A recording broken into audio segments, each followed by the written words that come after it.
ఆంధ్రప్రదేశ్లో ప్రాథమిక ఆరోగ్య రంగాన్ని బలోపేతం చేసేందుకు పీహెచ్సీలు, యూపీహెచ్సీలు, విలేజ్ హెల్త్ క్లినిక్లకు సొంత భవన నిర్మాణాలను ప్రభుత్వం శరవేగంగా పూర్తి చేస్తుందని వైద్య ఆరోగ్య శాఖ మంత్రి సత్యకుమార్ యాదవ్ తెలిపారు. రాష్ట్రంలో ఉన్న 1231 పీహెచ్సీలో 1143 సొంత భవనాల్లో సేవలందిస్తున్నాయని తెలిపారు. వీటిలో కేవలం 57 వైద్యుల ఖాళీలు మాత్రమే ఉన్నాయని ఆయన వెల్లడించారు. పట్టణాల్లో 502 యూపీహెచ్సీలకు సొంత భవనాలు సిద్ధమయ్యాయని, కేంద్ర సహకారంతో 4500 పైగా విలేజ్ హెల్త్ క్లినిక్లు నిర్మాణాలు ముమ్మరంగా జరుగుతున్నాయని చెప్పారు. అలాగే సంజీవిని డిజిటల్ హెల్త్ ద్వారా ఇంటి వద్దే ఉచితంగా 41 రకాల పరీక్షలు నిర్వహిస్తున్నామని మంత్రి స్పష్టం చేశారు. ఆంధ్రప్రదేశ్లో నిర్వహించే పరీక్షల వ్యవస్థపై వైసీపీ అధినేత మాజీ సీఎం వైఎస్ జగన్ కు అవగాహన లేదని విద్యా, ఐటీ శాఖల మంత్రి నారా లోకేష్ విమర్శించారు. వైఎస్ జగన్ చేసిన వ్యాఖ్యలకు మంత్రి లోకేష్ కౌంటర్ ఇచ్చారు. ఏపీపీఎస్సీ, డిఎస్సీ రెండూ ఒకటే అనుకుంటున్నారా అంటూ వైసీపీ అధినేత జగన్ పై మండిపడ్డారు. ఏపీపీఎస్సీ అంటే ఏమిటో, డిఎస్సీ అంటే ఏమిటో జగన్ కు తెలియదంటూ వ్యంగ్యంగా అన్నారు. ఈ రెండు పరీక్షలను ఒకే ఘాటిన కట్టడం, ఒకటే అనుకోవటం జగన్ అవగాహన స్థాయిని తెలియజేస్తుందంటూ ఎద్దేవా చేశారు. రాష్ట్రంలో 47 లక్షల మంది రైతులకు అన్నదాత సుఖీభావ పథకాన్ని వర్తింపజేశామని వ్యవసాయ శాఖ మంత్రి అచ్చెన్నాయుడు తెలిపారు. సూపర్ 6 హామీల్లో భాగంగా రైతులకు అన్ని విధాల సహాయ సహకారాలు అందిస్తున్నామన్నారు. యాంత్రీకరణ, విత్తనాలు, ఎరువుల నుంచి ధాన్యం కొనుగోలు వరకు తమ ప్రభుత్వం రైతులను వెన్నుదన్ను నిలుస్తుందన్నారు. 5 ఏళ్ల పాలనలో వైసీపీ ప్రభుత్వం రైతుల పట్ల దుర్మార్గంగా వ్యవహరించిందని విమర్శించారు. రైతులకు రైతు భరోసా పేరిట ఏడాదికి 7,500 ఆర్థిక సాయం చేయటం మినహా మరే సమస్యను పట్టించుకోలేదని మండిపడ్డారు. అసెంబ్లీ ప్రశ్నోత్తరాల సమయంలో వ్యవసాయ శాఖపై జరిగిన చర్చలు మంత్రి అచ్చెన్నాయుడు మాట్లాడారు. ముదిరాజు సామాజిక వర్గానికి ప్రత్యేక కార్పొరేషన్ ఏర్పాటు చేయాలని సెంట్రల్ ఎమ్మెల్యే బోండా మహేశ్వరరావు కోరారు. అసెంబ్లీ సమయంలో ఆయన మాట్లాడుతూ బీసీలకు కూటమి ప్రభుత్వం 34% రిజర్వేషన్లు కల్పించడం అభినందనీయమన్నారు. సెంట్రల్ నియోజకవర్గంలో బీసీ వర్గానికి చెందిన ముదిరాజ్ కులస్తులు అధిక సంఖ్యలో ఉన్నారని, వారికి కార్పొరేషన్ ఏర్పాటు చేయాలని ఆయన విజ్ఞప్తి చేశారు. కార్పొరేషన్ ద్వారా అలాగే ముదిరాజ్ కులానికి చెందిన వారు ఆర్థికాభివృద్ధి సాధించే అవకాశం ఉంటుందన్నారు. కొరివి కృష్ణస్వామి ముదిరాజ్, సాయన్న ముదిరాజ్ సామాజిక వర్గంలో పెద్దలుగా ఉన్నారని, వారి జయంతి వర్ధంతులను అధికారికంగా నిర్వహించే విధంగా చర్యలు చేపట్టాలని కోరారు. ఆంధ్రప్రదేశ్ శాసనసభ సమావేశాలు నిరవధికంగా వాయిదా పడ్డాయి. 4 రోజుల పాటు జరిగిన అసెంబ్లీ సమావేశాల్లో పలు కీలక అంశాలపై చర్చలు జరిగాయి. సభ మొత్తం 25 గంటల పాటు కొనసాగిందని శాసనసభ సమావేశాలు ముగిసిన స్పీకర్ చింతకాయల అయ్యన్న పాత్రుడు వెల్లడించారు. ఈ సమావేశంలో మొత్తం 12 బిల్లులను ఏకగ్రీవంగా ఆమోదించినట్లు స్పీకర్ తెలిపారు. డిఎస్సీ అక్రమాలపై సీబీఐ విచారణకు కూటమి ప్రభుత్వం ఒప్పుకోవటం లేదని వైసీపీ అధినేత జగన్ అన్నారు. డిఎస్సీలో అక్రమాలు స్పష్టంగా కనిపిస్తున్నాయని, అన్ని ఆధారాలు ప్రజల ముందు ఉంచామన్నారు.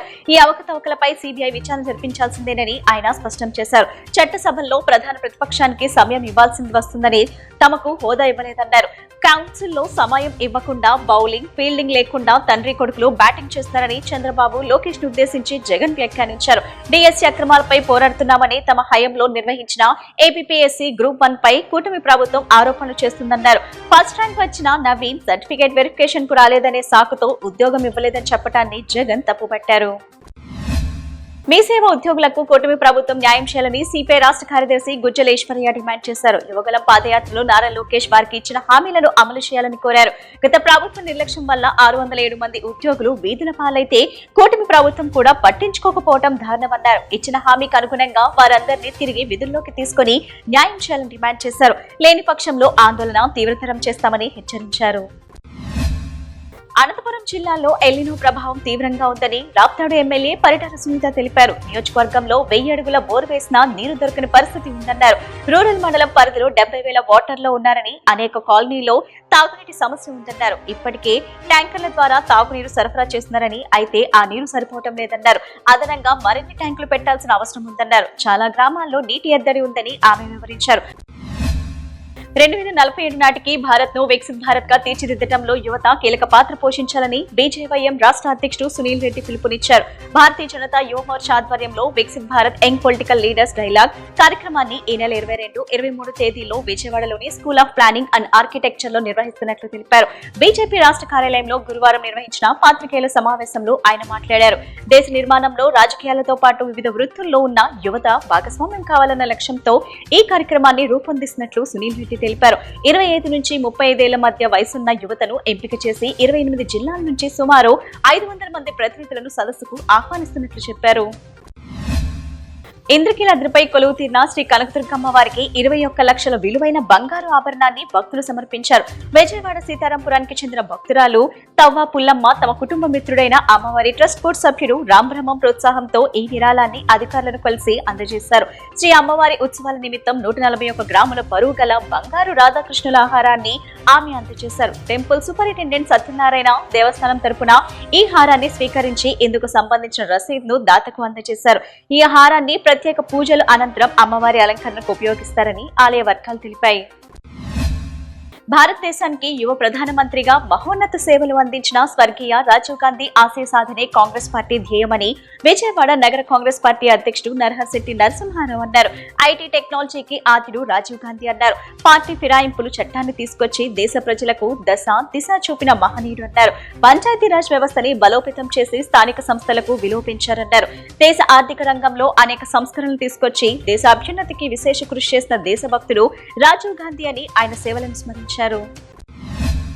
బ్రాహ్మణులకు ఎన్నికల సమయంలో ఇచ్చిన హామీలను అన్నింటినీ కూటమి ప్రభుత్వం అమలు చేసిందని ఏపీ బ్రాహ్మణ corporation chairman K Buchiram Prasad తెలిపారు. అర్చకులకు కనీస వేతనం 15,000 రూపాయలు, వేద పండితులకు వారి స్థాయిని బట్టి ప్రభుత్వం గౌరవ వేతనాలు అందిస్తుందన్నారు. బ్రాహ్మణ కార్పొరేషన్ కు అవసరమైన నిధులు అందిస్తుందని ఆయన వివరించారు. బ్రాహ్మణ కోఆపరేటివ్ సొసైటీ ద్వారా అవసరమైన వారికి రుణాలు అందజేస్తున్నట్లు తెలిపారు. శ్రీ నగరాల సీతారామస్వామి శ్రీ మహాలక్ష్మి అమ్మవార్ల దేవస్థానం నూతన పాలక మండలి ఆధ్వర్యంలో ఆలయాలు మరింత పురోభివృద్ధి సాధించాలని శ్రీ నగరాల సంఘం అధ్యక్షుడు నల్లని సూర్యారావు ఆకాంక్షించారు. ఈ నూతన పాలక వర్గాన్ని సత్కరించుకోవటం ఎంతో సంతృప్తినిచ్చిందన్నారు.